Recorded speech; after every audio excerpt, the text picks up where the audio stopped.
Good morning, everyone. Welcome to Pimlico Racecourse as we kick off a Preakness week. Preakness 148 is just around the corner. A little bit of a Maryland reunion here. Yes. Naomi Tucker, Aldrete, alongside Keith Fusel. Keith, so glad to be back on the desk with you. It's great. Hey, who's got it better than me? I know. Every day I just show up and, I got great co-host here, or host, whatever you want to call it. And, I got a text from you not too long ago saying you'd be back in town for Preakness. And here we are, reunited. Little peaches and herbs. I feel like the lucky one as well. So glad to be back here in Maryland. Everyone's always been so good to be so excited to be here as well. So let's get going. Let's have a look at the current track conditions. Well, obviously, we mentioned it. Preakness 148 coming up. Legendary horses have graced the winner's circle here, such as Triple Crown winners, American Pharoah, Justify.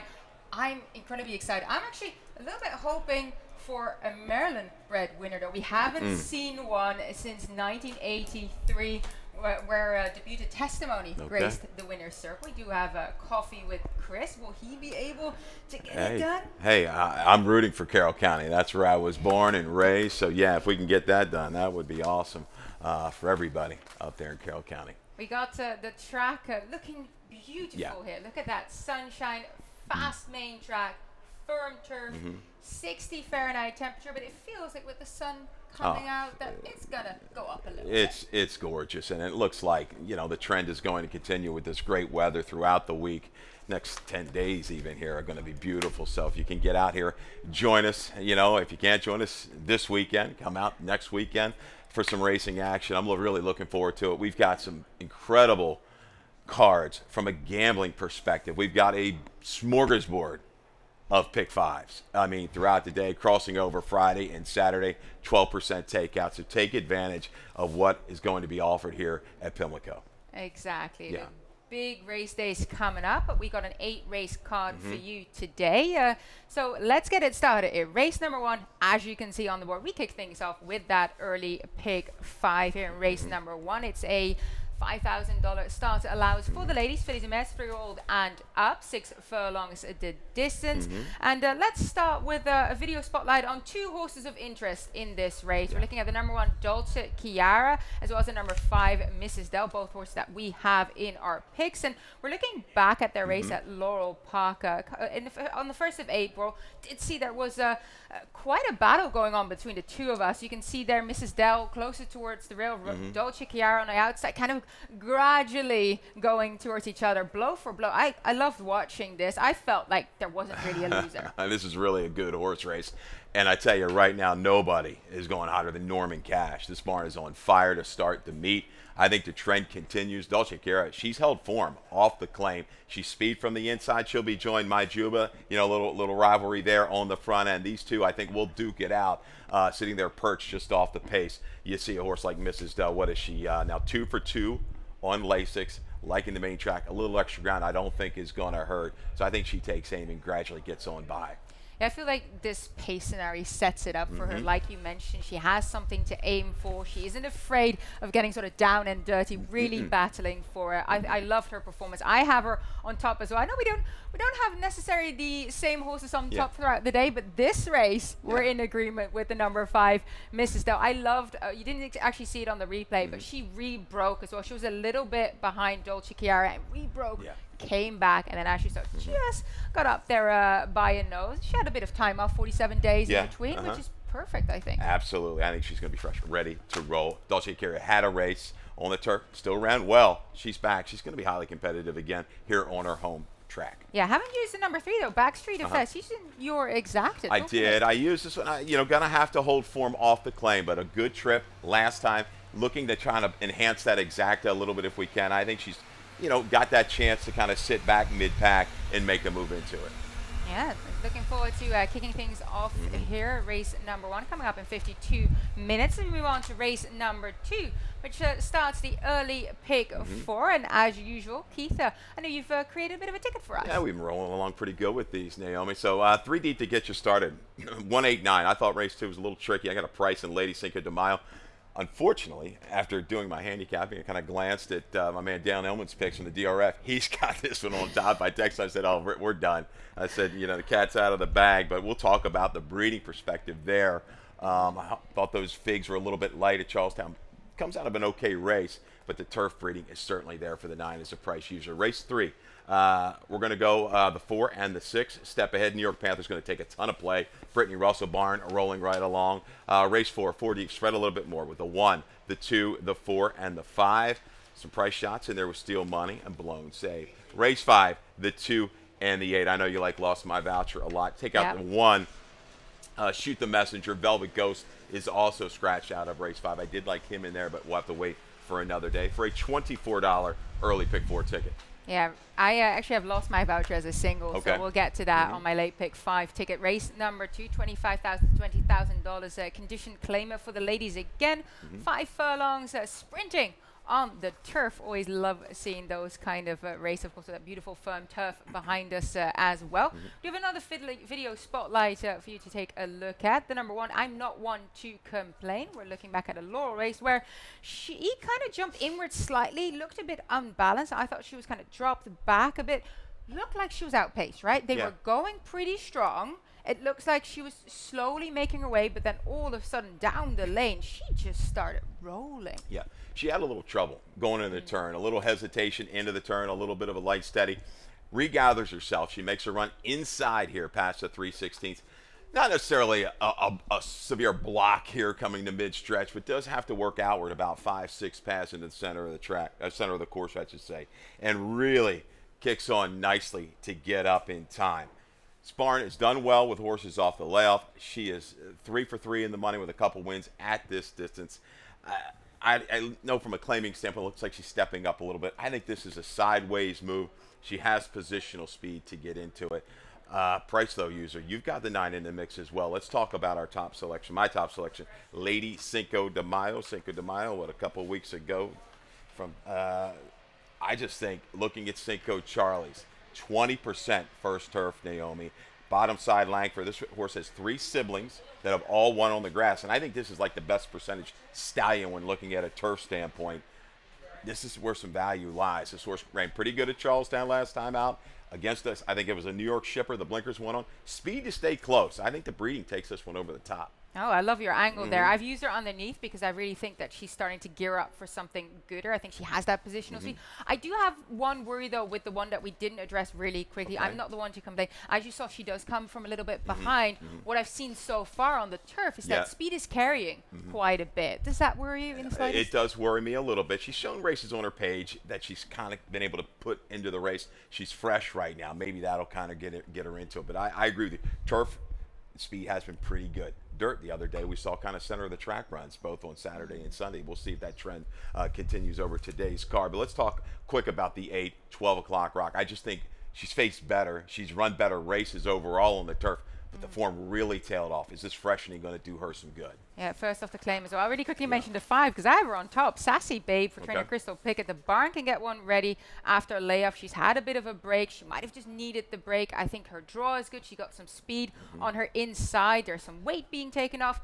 Look, I think at a bit of a price, she's currently 8-1 morning line. I'd love to see some value there. I think she can possibly get the job done here, but I do like this race coming up. As we move along to race number 3, that starts our Rainbow Pick 6 of the day. It's a mile and 16 distance on the main track. As you see, we have a carryover, $6,158 to get you started in that Rainbow Pick 6. Now, Callie Francois did create a ticket for us, and this is how she plays. She goes 2 deep here using the 6 and the 7. The number 6, New York Panther, you mentioned it. Brittany Russell is going to take a fair bit of money. She uses Bandcamp as well for Annette Eubanks. Blinkers go on there. 3 deep here in race number 4, 2, 3, and 4 there. I know I have Alfie myself, so another Brittany Russell, and I think Brittany Russell might have a good day here today, as she usually does. Race number 5, 4 deep there, 3, 5, 7, and 8. Race number 6, 3 deep, 1, 3, and 7. Race number 7, we got a double there, 3 and 6. And then she singles on Shadow Box in race number 8 there for trainer Bob Classaris. Look, he's unexposed. He tried his best last time. I feel like he's still got some improvement to do. I like that she goes with a bit of a gutsy late single there as we get back to race number 3, which is a maiden claiming event, $20,000 to $16,000 for 3 years old. look, we actually do have the same horse on top here. I thought we were quite different, but in this case, we still have the same horse. New York Panther is going to take a fair bit of attention here, I think, in the betting market. Brittany Russell drops a little bit in class, in my perspective, comes over here back from some New York races where he ran at. He started actually at Laurel Park, had some maiden special weight hopes. Last time when he joined Brittany Russell, I should say, when he joined Brittany Russell, was in the maiden special weight ranks.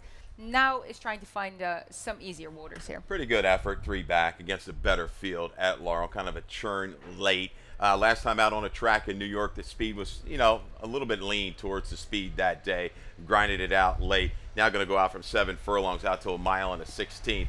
I think the way this barn's going, it's hard to kind of pick against this one in here.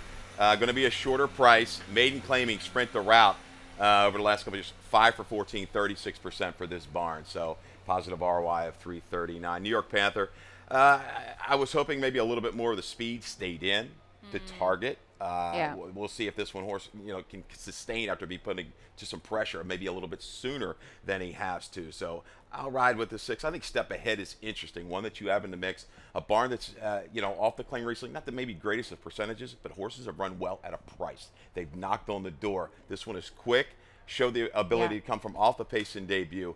Now with a scratch of Alligator Arms, maybe Catching Stars goes. I think Step Ahead will be forward a long way in here. Yeah, I use Certainly Step Ahead to handle a route. I use Step Ahead as well. Yeah, Siblings and Dan Ply the trade going longer, so why not him? First off the claim there, month turnaround. He wasn't quite hard ridden in that last race. I think he used up a touch bit too much energy early to really be in contention there late. I think if a little bit more patient ride here today, he can see out the distance. And as you mentioned, New York Panther, I actually have no question marks with the distance for him either. I think he can easily add a bit there over that mile and a 16 what we're seeing here today. And he is third time gelding as well. You see times, maybe the first time isn't the trend, but second, third, you'll see that steady improvement. Yeah, and look, we've been mentioning Brittany Russell. This is her home track. She does well placing these runners in places where they can be competitive, right? If they don't work out a maiden special weight, she's not afraid to say we're going to try and find an easier group for them. And I feel like that's what you see here with New York Panther. So I think justifiably going to be the favorite. Not a bad situation to be in when you're holding the bullets that she's got. There's no doubt.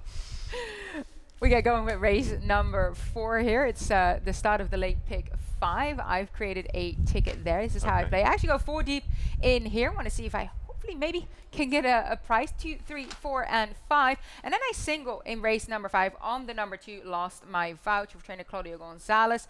He's had a month off.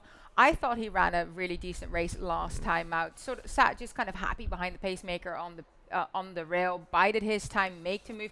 Looked to be hanging a little bit inwards, but then once he straightened up, he was cool as a cucumber and just kept going. Was much the best against that group. I'm hoping he's going to do the same thing here again today. 1, 7, and 10 in race number 6 for me. 2, 6, and 7 in race number 7, and round things off in race number 8 with the 4 and the 7 for a total $36 ticket here. Mile and 1/8 the distance here for race number 5. Optional claim a starter allowance. And look, we might as well start straight away with that video spotlight on the horse that I mentioned, and hope that he's gonna do well here. Actually, excuse me, that was I was still looking at lost my voucher. We're always on race number 4 where we have a stat on the number 5 Steel Money here for trainer Rudy Sanchez Solomon. You take it away. It's your stat. Yeah, last 3 years on the dirt, 4 for 13, 31%, 6 for 13 in money. Second off the claim between that $10,000 and $20,000 claiming level. ROI, that's pretty strong, 468. This one was in last week, entered, decided not to run in that off the turf race. Opted for an easier spot here, I think. Didn't run a whole lot last time, just kind of a belated rally. But that second off the claim stat is good for me. I think he comes out of a key race. Out of that race, Bo Ruff, who didn't run well. This was well beaten by Steel Money. Came back to run second for this level. So keying up against the right kind, even Alvy, not Alvy, but there was one other horse in there. I think that works. For a barn, along with this owner-trainer combo, another little stat, they're 8 for 30, 27% over the last 6 months with an ROI of 573. Some angles there. Certainly Foul Nation is going to take most of the play along with Alvy, but if you're looking for some price, there's some value in the 5 Steel Money. Those are the kind of stats we like to hear. So in race number 4, it is a claiming 12,500 to 10,000 mile and 16 the distance here. And look, I landed on the number 2, Alvy, another one for trainer Brittany Russell. feels like, again, we're finding some easier waters here. 2-week turnaround. When you look at the figures, he's run fast enough to best some of these. Yeah. There are some that would have to find a little bit, and I feel Alvi has already proven that he can run at that kind of level. Yeah, I think this is the appropriate move. There's the Bo Ruff that I was talking about. Was beaten by Bo Ruff. So Alvi King up there. Yeah, doesn't have a lot of speed. The field kind of got away from him last time. Came back a little bit late. This drop should pick the head up, enhance the run. But I think the race is going to go through Foul Nation. It's shown versatility, now going out to 2 turns. I thought last time out that Sir Smoke was going to kind of get him. Found a little bit more that last eighth of a mile and kept on going. So holding really good form here for Ness. But Ness trying to get off the schneid here at the meet. I think 0 for 8 so far. Okay, well that's good to know. Can Foul Nation do it for him? Probably is going to take a fair bit of money. Love that move. 2 back, kind of midway move, sitting behind the pace, taking over, rolling home. I have him in a second as well. I think we're both trying to get somewhat of a price in here. I am, and the one, blown save real quick. You kind of just glance at his form, no good whatsoever of late. So he showed a little ability early in his career. First time gelding today, and I was talking to Dave Robin upstairs, and we had talked about this maybe a month or 2 ago with Claudio Gonzalez, was first time geldings. It's a good percentage. Well, he's 24% over the last few years, so take that into account with blown save. Just don't glaze over him. I think he's a user in your exactas and tries. I feel like you have to take a second look at the Claudio Gonzalez runners, especially these type of races, and indeed first time gelding as well. But look, why not? He's probably not going to take as much as money as some of the other ones. So if you're right, you can get away with that with a price get there. rewarded. Absolutely. We're going to take a quick break. Stay with us.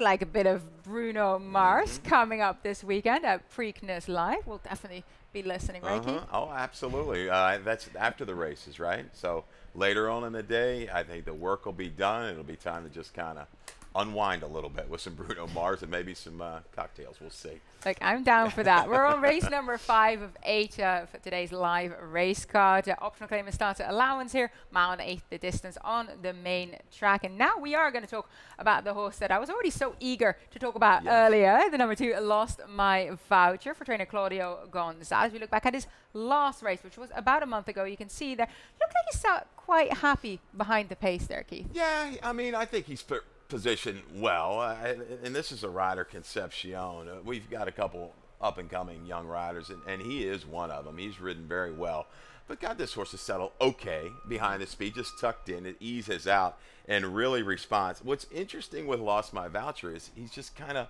finding a little bit more speed in his race. He's found a little bit more speed. He's been able to lay a little bit closer. He's into the race. He's eager. And look at this, going to the wire, straightens away, and just keeps on going. Attack mode, though, after a visual performance like that, in for the tag, in for 10. Interesting. His horse has changed barns a few times, but hey, Claudio trying to keep it rolling with Lost My Voucher. He's trying to keep winning, right? Yes, and he's placed this horse in a spot that he can do just that. Now, we did see on that video what I mentioned, that when he was about to pass, the horse kind of hung a little bit towards us, but once he was out in front by himself, super professional. And look, I think he's going to have a pace to kind of run into. I think Ace 9-9 is going to show some of his customary speed. And I think a horse like Lost My Voucher is going to capitulate on that and take the lead. Yeah, I think he's going to be able to kind of keep him in range. If he's staying the Lost My Voucher we've seen the last couple races, I don't think Ace 9 is going to get too far away. But a horse, you know, if that inside speed's carrying a little bit, I don't have in my picks, but he may stay around because he looks like the true speed of this group. So yeah, I think Cecilia Mike is the Corrales horse that stays in this race. A little bit of a deeper closer with some of that speed. Maybe Velvet Gook's coming out. Will he be hampered? But I think second time back in this barn, he's got some big numbers to go back to. He'll circle up. Real wide rally last time. He comes back here today and I think brings a finish. That was my note as well. Covered a fair bit of ground last time. Hopefully can save a bit more today. Second after a small break as well as a trainer change. I think that he could be interesting to use underneath for sure. And we mentioned Ace 9-9 as a possible pace. I wonder if he's going to be able to stick around. He does get brave on the lead. A couple of quicker turnarounds, and sometimes he's there and he keeps going when he's kind of left alone, and sometimes he folds a little bit. So I was on the fence with him. I ended up not using him, and you didn't either. I did not, and you want to demand a little bit of a price on Ace 99. We'll talk a little about Super Catch. The old veteran, he's ran great, overcame trouble last time, a little stop and a re-rally. Galatians for Mary Epler, a horse that has good back figures, a really, really sharp effort last time. You see the short comment, weighted split, eager, at any time was ready to roll and go by. Scratched out of a softer spot to find a tougher spot, but again, on a home track here, would not be a real surprise if he maintains form. It's got to improve just a little bit, but man, he looked like he had something left in the tank last time out. Yeah, I used Super Catch as well. Had a little bit of trouble in his last race. If we can find, a cleaner trip, he might even do better, because that was a great performance. 74 buyer ended up getting the win here. Perhaps he can do that again. I have him in my exacta. Okay. So we move on to race number 6, which does have our super high 5 feature as usual. Means that you have to pick 1, 2, 3, 4 through 5 in the correct order to take out the pot. We're going to start from scratch again here, but it's a really fun bet to try and land. It is. It's not easy, I can tell you that. I have trouble picking 1s, and now I'm going to pick 5. So, no, it's not the easiest. And you've got a race here in race 6. Interesting that we have similar horses up in the top 3. I thought this was a very difficult race.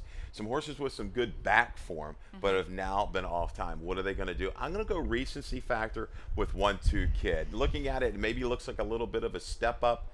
I don't think so totally against this group. Was hampered by a slow pace, a very, very wide trip last time, but I like the way this one finished up. You're right. You talked about it. Called it turf course last time, where speed just kind of kept on going. He's going to need a little help up front today, but for the price I think I will get, I'm going to use him in my exactas. Yeah, I was just thinking the same thing. He's fit compared to some of the horses that have had a little bit of a break in here. Now we're going to be running on the turf, a mile the distance, optional claimer, starter allowance, and I used him as well just because he's seen the racetrack less than a week ago. And last time out, he settled behind the pace, kind of used the bend as a little bit of a slingshot to start picking off horses. Is maybe going to be tough if indeed the turf keeps playing to some of the speed favoring runners. I know. We're going to need to keep running. I tell you. Working on a dream, Kobolov. You got some fresh horse, Summer Silence. I'm hoping, even strong-headed. The horse coming off the maybe they're a little bit keyed up and a little bit eager to go, which will kind of get things going up front to maybe help enhance the chances of 1-2 Kid. I think Semper Fi is a horse you go back. He's maintained pretty good form. He's got good turf races back. I think it was Gulfstream at 7.5 at a mile. He works here. I think positional speed is going to be perfect. On or just off the lead kind of trip, and I think he stays around for a piece, if not win it. He's got quite a bit of turf experience going earlier in his career, so definitely don't discount Semper Fi. I landed on the number 7 strong headed here. Seemed to have no issues peaking after a break, so it's good to know that the horse likes that, and this just might be a great spot for him. Plenty of pace to run into as long as he keeps on rolling late. Again, I guess the same thing. Is he gonna be within reach? I think we're going to find out. I think looking at him, he looks to me one of the ones that are going to be forward. I can see him 1, 2, 3 into the far turn in that range, stalk and maybe pounce. Again, will he sustain that last 1/8 of a mile coming off the break? But numbers certainly fit. Company lines work. I think race 6 is fairly wide open. I tossed the 2 in there, working on a dream. It's only been on the turf, one time? As a buyer of 76, something like that might win this race. You've got Horatio Caramano's very capable turf rider. I think, the only time, that was a really good group that day. This horse, sneaky price, and you're talking about turf, 27% recently. Robin Graham with good ROI. Look, and he's got the right running style for the trend that we've been seeing on the grass here at Pimlico as well. So move on to race number 7, first level open allowance, mile and 1/8 on the dirt here. And we're going to talk about a horse that I have on top. You used him underneath. We're going to look at the number 6 Montauk Point, and we look back at a race from Gulfstream Park 2 back. You can see him right there. I like the way he broke, really clean, went to sort of take the joint lead, and then started to gain on that front runner, Expressman, there at the 3 furlong marker. Hard-assed, both of them, kept on trying. Yeah, really good horse race in the quarter pole home, top of the stretch. Montauk Point beaten ahead. against this field, gets put into the race, I believe, early again like that, and has the staying power to last. Might catch a little bit of pressure or have to go after What Say You, because I think he has to kind of go jumping up in class with Barbosa, a rider that's not afraid to put a horse into the race early. So he may get a little test from the 3/8 pole. Let's see if he can kind of go into that pace or take that pressure and sustain. I like a little bit of a closer here. Hard Spun Reason goes second time gelding for Grand Motion, second time off the bench, off of a racetrack that was just stone cold speed last time out. This is a route family. When you go back and look at the breeding, 10-1 morning line, because I think those numbers aren't really glaring compared to some of the other ones in this group. Might pop here second out. Look, I thought he was really interesting because Graham Motion has taken a bit of time with him. He's a 4-year-old. He's only raced 3 times in his career. I think he might have just needed that time to develop himself a little bit more, and perhaps that last race as well needed that race to get into fitness. Now has a bullet work on his tab at Fair Hero, 49 flat, first out of 20. He can get one of those horses that flies a little bit under the radar, except you have him on top, so now we're going to all be paying attention. And has a race over this racetrack at a mile and a 16th and just rolled on by. A good effort, you know, has to improve a little bit off of that. But I think for the price that we should get, I don't know if he gets below 6-1 in here, so I'll take a shot with him. I think Candy for Karma, because they're not dropping Nest. This horse had 3 races, good races in a row. A little clunker last time out, but they kind of hold the level, which gives me a little confidence in him to make a run for mid-pack. Carvelian Quest, a horse that definitely ran better last time out, called a sloppy track, but is another one of those speed types that could, you know, really kind of pester Montauk Point. Like plenty ways to go here in race number 7, as the nightcap is race number 8, claiming 16 to 12,500 nominals of 2 in their entire career. 6 furlongs the distance on the dirt. Again, Keith, we'll start with your top selection in here, which is the number 4. We do have, of course, had a scratch of Nadagar. Probably was going to take a fair bit of money, so he won't be lining up. Number 4 is Sir Smoke for Marius Ray Jr. Look, his last race I thought was a good improvement. I think 2 back, perhaps a little bit of a clunker against Tougher. I also think that this is probably just a better distance for him to stay within that sprinting realm. His last 3 sprints have been good, Naomi. He's been very busy. I think this is going to be his 4th race in less than a month.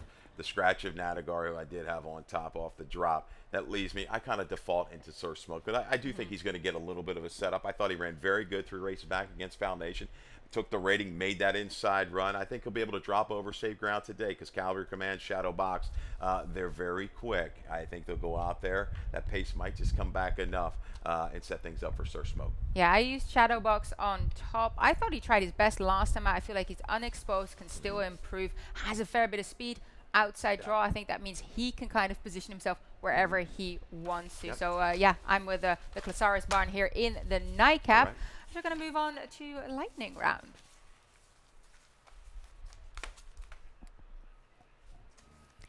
All right, well, we're going to kick things off with your best bet and value play of the day. Yeah, what have you got for us today, Keith? Best bet of the day. We're going to start it early. Won't be a big price. Price play. Well, let's go price play first. Lady Cinco de Mayo, race 2. So everything's going to be early. And then race 1, Mrs. Dell. So which one? We'll talk about the best bet first. Mrs. Dell for a barn that's, what, 3 for 4 so far at the meet with a second. Positional speed, 2 for 2 on Lasix. Now I think going to make it 3 in a row to stalk and move into it here in today's opener. Value play, race number 2. Here we go. Lady Cinco de Mayo. Cinco Charlie's 21% first turf. Bottom side, families there. 3 winning siblings on the turf. I think this one, you know, coming in, lays a little bit under the radar off those races at Charlestown. Good effort last time. Forwardly placed, I think, stays around. Yeah, let's talk about some other picks, because I know that this is the last morning show we have you for this week, so we can't let you go without asking about your Preakness selections. Who are we going with? I'm going to go with First Mission. Take nothing away from Mage. Great effort. Flawless ride in the Kentucky Derby. And, of course, kind of still looks getting better, like there might be more. But First Mission is a horse I kind of caught. Robin and I were in the back of the press box at Laurel watching some races in that Fairgrounds race on the 18th. I said, man, that might be the Preakness horse for Brad Cox. Here he is, ran big in Lexington. A little late to switch leads, but when he did, and that shorter, you know, that first wire, really kicked on well. I love his position. I like the draw here. Mage has a tendency, breaks a little slow. Yep. We'll see if he does it again in the Preakness. I think First Mission gets first run. He's going to be tough to deny, I think, if he gets that lead around the top of the stretch. Yeah, I really like the way First Mission has been going over this track as well. I saw him today as well as yesterday. Just glides over it. Beautiful long stride to him. And hopefully, for trainer Brad Cox, he can provide him with his own personal Triple Crown. Has won the Derby, has won the Belmont, yet has to win the Preakness. So we'll see how that fares. But yeah, look, we all, of course, use Mage as well, the Kentucky Derby winner. So excited to have him here. And look, he's feeling good. I saw him yesterday, kind of, throwing himself about a little bit. He's comfortable. He's happy. He seems ready. Yeah, it's not like I'm not rooting for. I mean, you love seeing that every year and year out. If we can get that Kentucky Derby, they've had usually pretty good luck,